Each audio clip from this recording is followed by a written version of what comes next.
Россия Федерациясы коронавирус инфекциясына каршы күрөштүн алкагында Кыргыз Республикасына гуманитардык жүк берди. Саламаттыкты сактоо министрлигине дагы 14 кычкылтек концентратор берилди. Жогорку кеңештин регламентине ылайык төрага кезексиз сессияны президенттин, өкмөттүн же депутаттардын 3төн 1 сунушу менен гана өткөрө алат.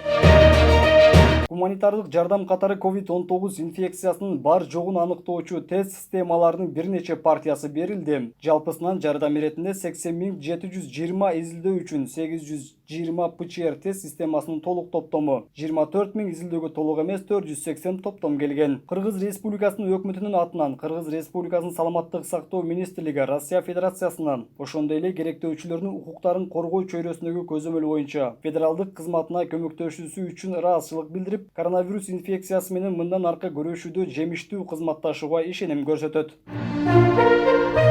Медициналык жабдууларды Евразия экономикалык комиссиясында иштеген кыргызстандыктар өлкөдөгү эпидемиологиялык абалдын курчуп жаткандыгына байланыштуу өз эсептеринен жардам катары сатып алып Кыргызстанга жөнөтүшкөн. Кычкылтек концентраторлору коронавирустук инфекцияны дароодо өтө маанилүү жана сатып алынган аппараттар медициналык кызматкерлерге COVID-19 диагнозу менен ооруп калган бейтаптардын өмүрүн сактап калууга жардам берет. Аппараттар өлкөдөгү ооруканалар, аралык мекемелерге бөлүнөт.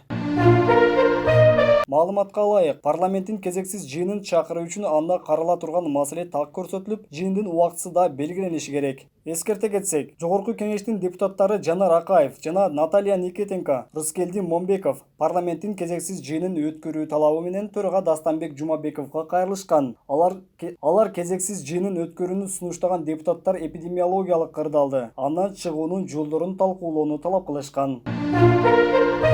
Улуу Британиянын Кыргызстандагы элчиси Чарльз Гарреттин жубайы Бишкектеги ооруканалардын дарыгерлерине тамак жасайт. Бул тууралуу элчи социалдык тармактагы баракчасына жазып чыкты. Бишкектин дарыгерлерине тамак. Силер күн сайын биздин өмүрүбүз менен күрөшүп жатасыңар. Чыныгы баатырлар силерсиңер, деп жазган Гаррет.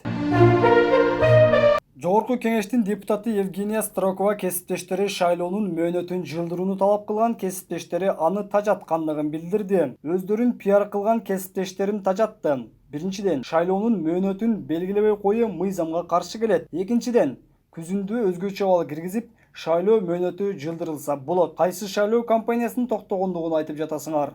Эгер токтотуп тургандар үгүт иштерин жүргүзгөн болсо, анда алар мыйзамды бузушкан. Азыркы абалда кантип шайлоо кампаниясын жүргүздүңөр эле? Үгүт иштери шайлоого 1 ай калганда гана башталат. Активдүү пиар кылып жатып, аны унутуп калдыңарбы?